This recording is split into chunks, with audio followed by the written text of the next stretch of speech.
was sassing me. Tell her she can't sass me. That's not fair. She said it was 7:01. It is 7:01. Alright, so sorry that we started late today. I had to go pick up my kiddos from the airport. And Houston traffic! Woo! Yeah. So yeah, I've read lots of books still. See? I'm still over a bunch of tie-ins this week to Secret Empire. I still have about 5 more I'm going to read after I finish doing this review, and so I'll probably type those in later. Mm-hmm. But I read the 2 that I thought were probably the most important, of course. Steve Rogers' Captain America. So I'm sure that you guys have figured out when you're reading these books, there's some art style changes. And I've talked to people that know, and yes, it's important. So you have a bunch of the Steve Rogers that we're not really sure where he is, but all of those panels that he's talking to Red Skull are all very beautifully painted, so you'll notice that style changes all the time. So it has a little bit of that in here for you, and this one kind of feels like it probably takes place right after the main book this week. And I'm sure that it also has some implications to the other books. And when I read them, I'll be able to tell you for sure which ones they are. But this has a little more development, and he really wants to try to get Liza back. That's the mentor that he had in Hydra when he was young, so, and who's mad at Hydra, so. Gwenpool! Gwenpool! And all the funniness! I was like, Howard the Duck is on this one. I want to read it. And what?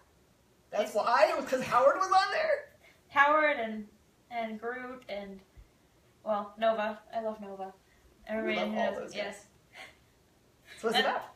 So Gwen has been, I mean, from the beginning, she was just hopping from real world to comic world. Yes. And so her brother is with her now. So wait, you mean like breaking fourth wall stuff, or? So like, they're from the real world. Okay. But she is, so they're stuck in the comic world. I swear I saw her at the mall the other day. And no, she's in the comic world now. But her brother is there as well. And does her brother have powers? No. Okay. Normal brother. Okay. Normal brother. And so basically, so he wants her to stop being in the comic world and to take the both of them back to the real world, because he misses his family, he misses his parents, and he misses his sister, and because they were separated, and in this issue they get back together, and you know, he wants to go back, but she does not. So brother sister fights. Brother sister fights. That's ridiculous. Alright, another tie-in. This is the main book, so Secret Empire 7. Again, we're dealing with the vision that Ulysses had long ago about he's the one that's going to kill Captain America. Because we had kind of a, like, aha, fooled you moment earlier on in the comic books, not for Secret Empire, but in storyline before. Again, you're going to see that moment come too, and we'll figure out whether that happens. But the cool thing in this book, this is not good when people die, but there is a major character death in this book as well. So if you're collecting major character deaths, which there are many in this series, here's the book. Yeah. Enter Venomverse, because I read 2 this week. I was able to... She's taking a life in her own hands. Yeah. So, this is Ghost Rider. Venom. That would be terrifying. Uh-huh. How does it keep from burning up the costume? I guess he's not really made out of fabric. Yeah, he's a symbiote, so. You know, but is he made out of goo? Yeah, I mean, he's an alien goo. He is, the goo is him, but yes. I don't know. Feels like he might burn. Well, and yeah, they do talk about that in this book. Aha! So. It's not just me that asks the dumb questions. Of course not. Like, how does Superman shave? Yeah. Yeah. And so, I mean, you get to see a little bit more about, you know, how Venom is as a host.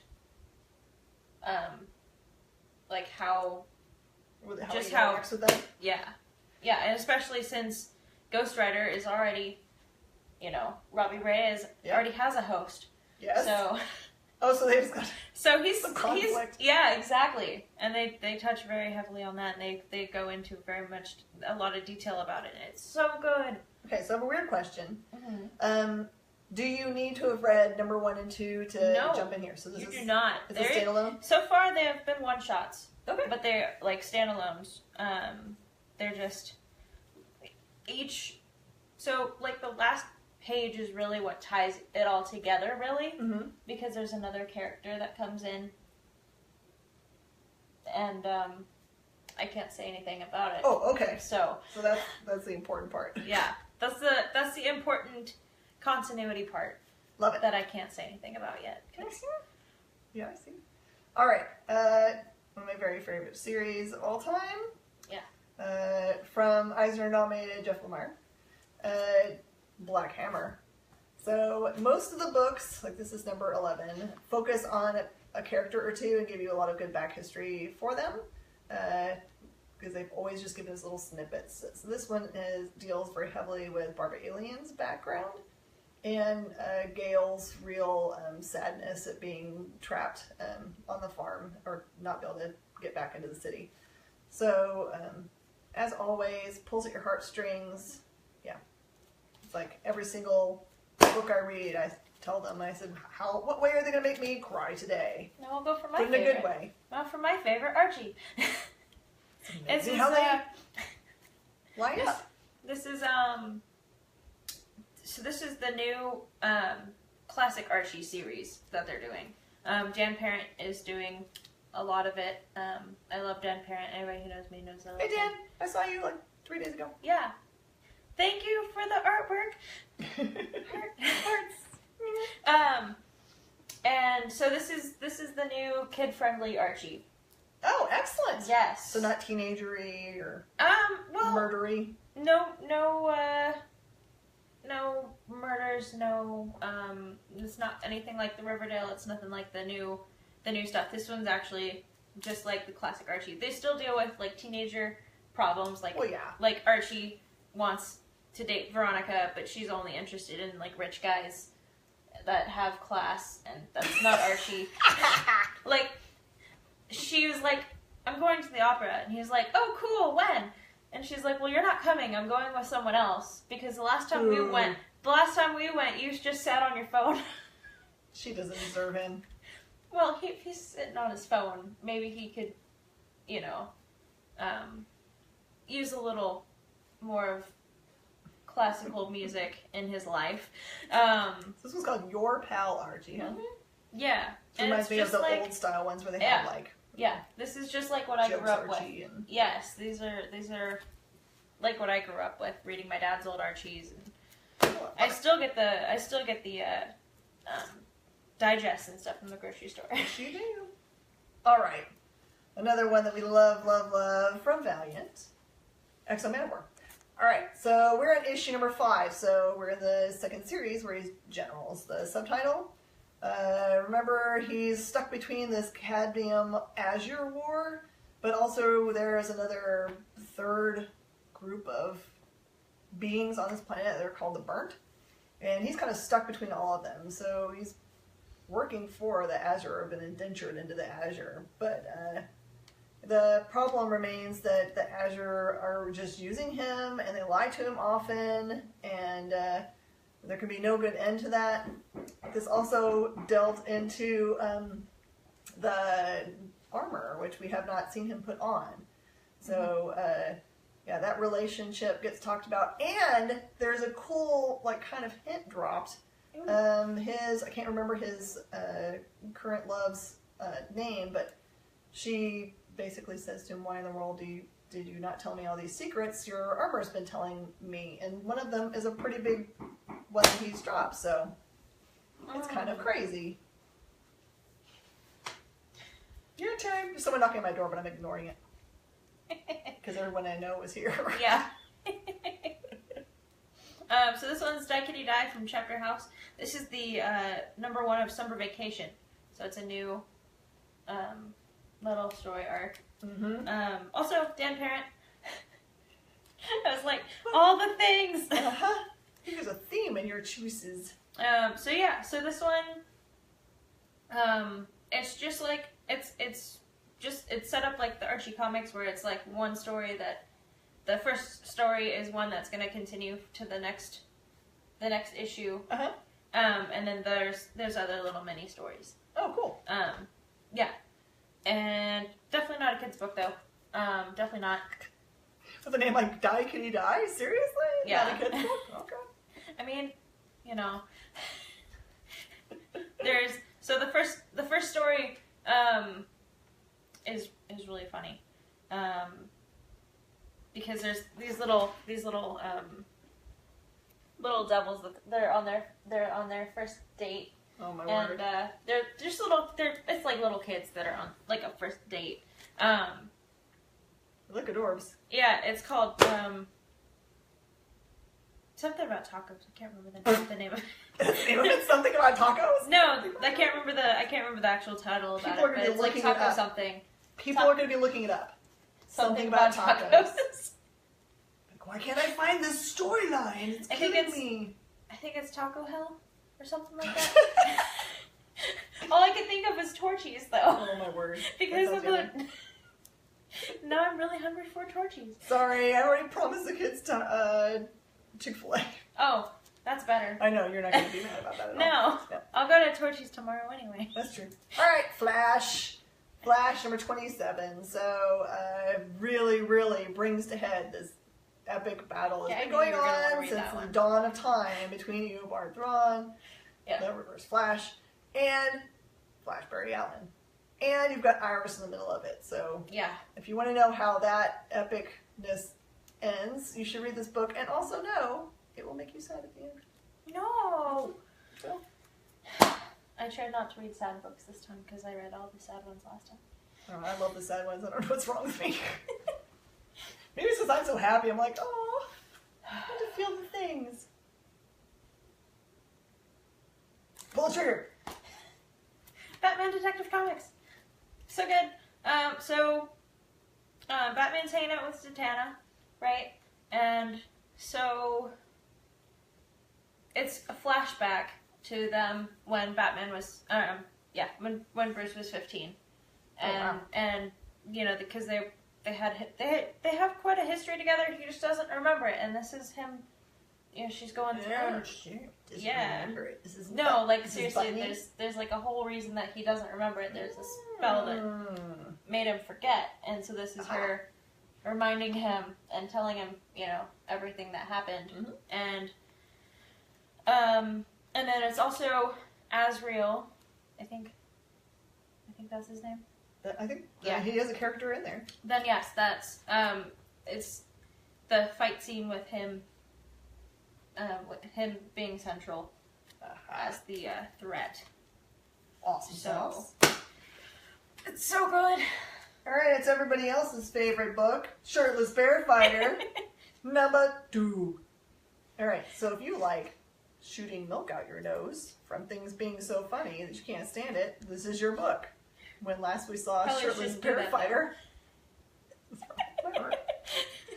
Make sure it's 2%.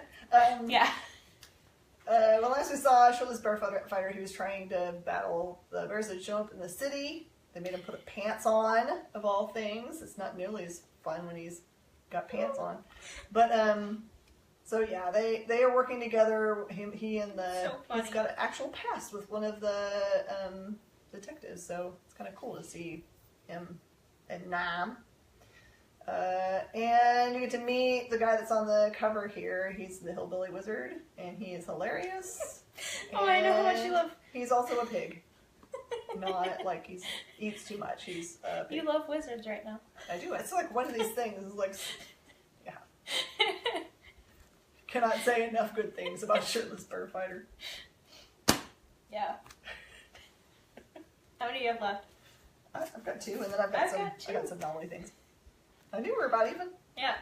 I also read Superman Action Comics. So this one is the last issue they were stuck in the Phantom Zone, and now is how they deal with that. And and Zod. because they have to deal with him. Yes. And he's not going to stop. Yeah. He just doesn't. I'm not going to say too much more because I can't. Oh. Yeah. I like it when it's like so good. But I can't say anything. All right.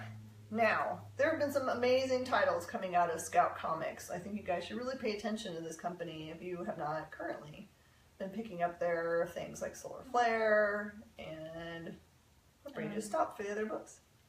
But this is their newest one, Heavenly Blues, okay? I didn't know what to think about this one because there have been some other books that have come out recently that kind of look like they're musically based. But it's more about heaven and being stuck in perdition or hell.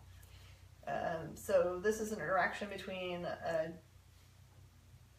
couple of people that have been there for a long time and get visited by an angel who has a job for them. And they have to decide whether they're going to do it or not. There's a promise of some kind of reward that they may or may not decide they want to do. But this is amazingly written and drawn. It's a very cool book. So happy I picked that one up. I'm definitely going to continue to read that one. Because I figured you'd know me so well. I do. So this one's Faith and the Future Force. Ooh, the number one. Yes, it's the number one. And I picked it up because I was like, ooh, Faith, number one. I can read it. And so there's time travel, there's an evil robot, and there's Faith. What more do I need to say? Yeah, there was a lot of talk about this when I've been following the feeds about the time travel element of it is going to be super important. And I love Faith. Yes. So, yes.